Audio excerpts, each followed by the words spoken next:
Oh, there he is. How about that? There you go. Sorry, John. I thought we were going to timeout. Yeah, we were going to get a timeout, but I didn't Let's want go to a break. I wanted to maximize your 20 minutes here. We'll fix the timeouts later. Okay. Sorry, we went a little long with Coach, but apologies. And happy college football playoff national championship day. Happy inauguration day. Happy MLK day. And I guess happy winter because the snow's coming. Ooh. Well, I do know it's cold outside. That's why we're in the office today instead of out on the back porch. So I had to clean up the office a little bit. It's gotten a little messy here the last couple of months, but you know what? We're ready to go. Well, you got a lot to cover right now. I guess I'll quickly start with some football. I'm not sure if you caught the whole conversation with Coach Beamer there or not, but if you did, I was furiously taking notes. Oh, okay. Well, what stood out to you? Well, no, he said don't worry about me. I'm probably taking notes, and I certainly was, but no, it was good listening to Shane recap the season, and said a lot about Lenoris that I think we lose sight of a little bit from time to time, right? Like you got to go out there and play to get better, and he played a lot as he kept playing, he kept getting better, and that's what was so encouraging about him over the course of the year. But it's something that we lose track of a little bit. Like, why didn't he play great against Ole Miss? Well, it was his first SEC game he played 60 minutes for. Well, so that's why he didn't play the same way against Ole Miss as he did maybe against Clemson or, Missouri or whoever else. So, it's just, but I think it's important that those things are remembered. We lose sight of that sometimes, but I certainly agree with a lot of what he said about next year's team, and certainly could hear some encouragement in his voice as things progress. Yeah, I think so. And what one of the things aside from all the players and the breaking down the season and all the things that people want to hear, I saved that conversation about what happened in the bowl game to the end. He's some coaches are like, you know what, that's over. I'm not talking about that anymore. That's not Shane Beamer. He will address it. And I wanted to ask him in a little bit of a different way than some other folks have to this point. But he keeps receipts. We know that he acknowledges the moment. He owns up to who he is and what he does. I think that's one of the things, big picture with Carolina football, why Shane Beamer is successful and why players want to play for him. In the fact that there is a truth, and I will talk about that truth, and that's what he did there. I think that makes him pretty special. Yeah, and it's not a whole lot of coach speak from him, and I think No. we get frustrated as fans of whatever sports team that we cheer for, college, professional, whatever, when you don't feel like you're being spoken to honestly. And I think Shane does a good job of kind of letting people in to what he believes and what his thoughts are. And folks may not always agree with him, and that's okay. But I think he gives a true and honest assessment as to the way he sees things, and I think that builds a connection and a rapport, which I personally appreciate. Yeah, you should as a reporter, right? That's what you want, and that's one of the reasons why a lot of people certainly appreciate him. Well, we appreciate Coach too for joining us today. Aside from football, basketball did happen this weekend. Now the ladies beat the living crap out of Oklahoma yesterday, their largest win, I think, in SEC play history. If I got my stuff right there, I mean, they embarrassed Oklahoma yesterday afternoon. The other side of it for the men just wasn't as pretty up in Nashville or up in Norman this past week, with the Sooners getting the better of the men's program. And John, they're struggling. Watching them play the other day, it just looks all out of sorts. I don't really know how else to describe it. How would you describe it? Yeah, I mean, they got knocked out of that game. it was competitive for a lot of it, but it was a 15-0 run, I think, with about 8 minutes left to go in the game was when it started, and they got knocked down and couldn't get back up, and it was disappointing to see because that was a very winnable game. I know Oklahoma started out so great, started out with a perfect record coming into SEC play, and then we're sitting there at 0-4 just like the Gamecocks were, and some of their losses have been competitive and some of them hadn't, and you just felt like this was an opportunity. This wasn't a road game when you're going into a hostile environment. it looked like a high school crowd out there. It just wasn't something that should have been intimidating, but go out there and things started spiraling on you a little bit, and just could never get back up. And that's what was so disappointing. I mean, Morris continues to play pretty well, and Colin continues to play pretty well when he's not in foul trouble. But him and Pringle were both taken out of that game, and you lose a big advantage that you feel like you have with those two guys out there. But Pringle played terrible when he was in the game, and Colin played pretty well when he was in. But those two guys combined for only 40 minutes of playing, and that's not going to work with this team. Especially with Jamari Thomas out, and think what you want to about his point guard ability, which I think bring some good and some bad, but he can score a little bit. I mean, he's South Carolina's leading scorer, and having him out is hurt. It's just I don't know where this team goes right now, because it's a real challenge for those guys right now in this moment. Yeah, you wondered what the effect would be for consecutive heartbreakers. I mean, the second-ranked team in the country, who is ranked number 1 currently, Auburn, he had them on the ropes and couldn't get it done. And then, of course, the situation up in Nashville this past weekend. The leadership. I mean, when you're losing, I mean, John, let's be honest. When you're losing, everything is questioned. Ability, talent, coaching, leadership, all the things come up, and we know that.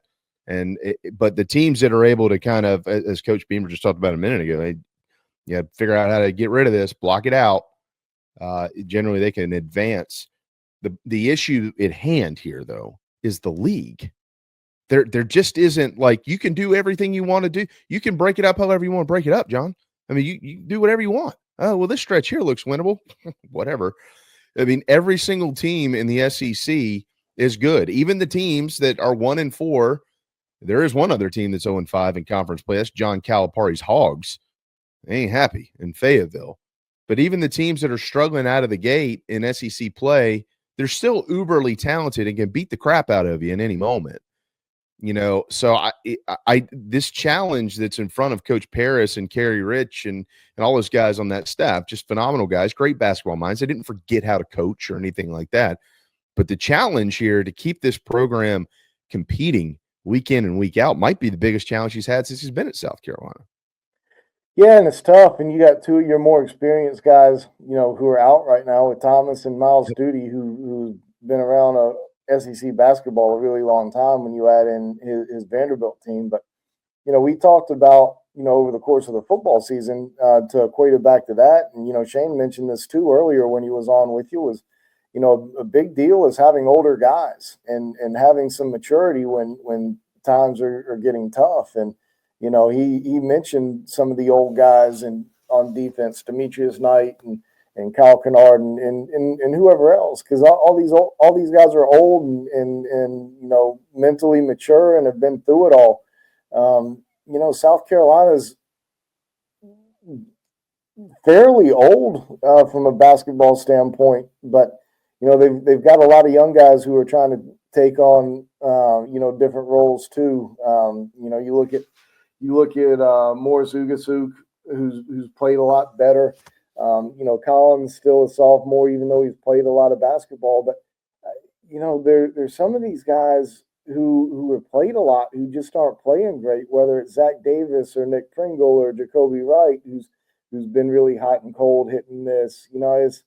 I don't know. I feel like there should be enough maturity on this team to where they should handle it a little bit better. I know you've got your Ugasooks and Murray Boyles and your Arden Conyers who have been who are new and haven't been around it a whole heck of a lot, but I feel like you've got enough older guys in there to where you should be able to at least stay mentally tough. And you mentioned it earlier about suffering the heartbreaking losses. I feel like this team is teetering a little bit, and hopefully they can get the ship righted a little bit and stay tough and keep fighting and stay engaged, because it's still going to be a little bit of time at least before Jamari Thomas gets back. It's going to be a couple of weeks on him, and who knows on Miles Studi. I mean, I know he's going to try to get back this year, but it's not a guarantee. It is not. The last 5 have not gone the way of the Gamecocks. 0-5 to start league play. They're 10-8. And Wednesday night, the Florida Gators will come to town, ranked number 5 in the nation. It is a blackout for those that will be in attendance. We hope that all of you will be. But it is the first of 7 consecutive ranked opponents for South Carolina after that 0-5 start. So they gotta find some magic, play for some pride here with Florida coming to town here in just a little over 48 hours. All right, John. Moving to the diamond, we've gone from the gridiron to the hardwood, and now to the diamond. We'll begin to look at Carolina baseball. They're not far away from opening weekend. It's going to be a special weekend. Sacred Heart in town. Paul Maneri, his first opportunity to coach this program in an actual real game. And, of course, they'll be honoring Ray Tanner that weekend as well on that Saturday as a Ray Tanner field is unveiled, and all kinds of celebratory things will be going on for a couple of days in his honor. Been following along a little bit, with you and your reporting. Obviously, they're supposed to begin practice this week, weather permitting. It might be a white-looking field out there, maybe. Who knows? But in doing some digging myself, we'll start with the catching position, and we'll come back to a lot of this stuff over the next couple of weeks, John. But they're replacing Cole Messina. It's not easy to replace an All-American behind the plate. You've been around baseball your whole life.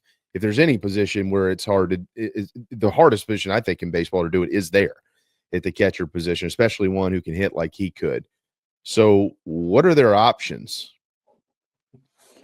Yeah, and Cole certainly needs his due. I mean, he was phenomenal for South Carolina. He was an everyday kind of guy. You don't always get that as a catcher, but he brought it. He wanted to be behind the plate, basically every day, and he was so good defensively and handling the pitching staff, and obviously he provided a ton all offensively. I mean, he was recruited mainly because of his bat. And for him to come along the way that he did from a defensive standpoint, credit to him for working and playing with the effort that he did. Because so a lot of it, not everything, but a lot of it behind the plate is effort and being engaged in every pitch, and that's really hard to do. So credit to Cole. South Carolina's really going to miss him. You can't really replace a guy like that, especially one who does all that and loves the program so much and is so invested in it. I mean, he was a Gamecock growing up, and you add all that together, and it's just a special player. But it's gonna be tough, and it's gonna be. I mean, not to discredit the guys on the roster, but it's going to be a step back this year. The level of play just isn't going to be nearly as good, and I think at the end of the day, you hope that you can put a guy behind the plate who can maximize what the pitching staff is able to do. That should always be goal number one, is having a catcher be able to make the pitching staff feel comfortable, because if they don't feel good up on the mound, that's going to derail a season. Forget a game, forget an inning, forget an at bat. I mean, it derails a season. So, that's priority number one. But you've got 4 guys there, and they're all very different. You got Thomas LaCroix, who's probably in pole position for the job. You got Max Kaufer, a Texas A&M transfer who was recruited mainly as a glove. You got Ryan Bates, who who was back from last year. He was a freshman last year and got a few opportunities. I think started 3 games, and he was more known for his bat, a little bit like Cole coming in from that standpoint. More known for his bat than his glove, and he missed the fall with a wrist injury. So look forward to kind of seeing how he's developed from a defensive standpoint. A freshman in Gavin Brayland, who's probably the best all-around catcher on the roster. Is just he's young. He's hadn't been in the college weight room. I think he's going to be a really, really good player. But how good this year is kind of still to be determined. But there's 4 very different guys who you've got trying to handle this thing, and I look forward to seeing the growth from those guys. And you may have seen the story on the site from yesterday on the Big Spur about the catcher position, where Maneri said after the fall, we got to get better there. And I think that's certainly true.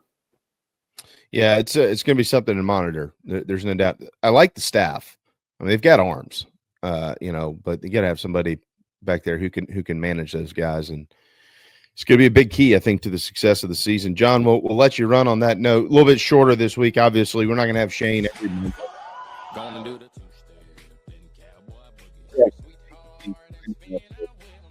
Yeah, some extra time. Absolutely. Always glad to be on with you. Congratulations to you and JC and Phil and the rest of the folks on the new format, and look forward to following along. So, I'll be back and playing my part on Mondays, and hopefully I don't have to always follow Shane Beamer, because I'm sure your audience dropped from very big to very little. We'll just start it out at very little and let you grow from there. Yeah. No, they don't drop. They stick around. But to your point, yeah, maybe next time we put you in front of Coach, and that, and that I could be his warm-up act. Yeah. Thanks, John. We'll be monitoring the Big Spur. I'm sure plenty hoops, baseball, and probably now even some football stuff will be out over the next few days. So we look forward to reading about it. Absolutely. Appreciate you, Jamie. Take care. Later, brother.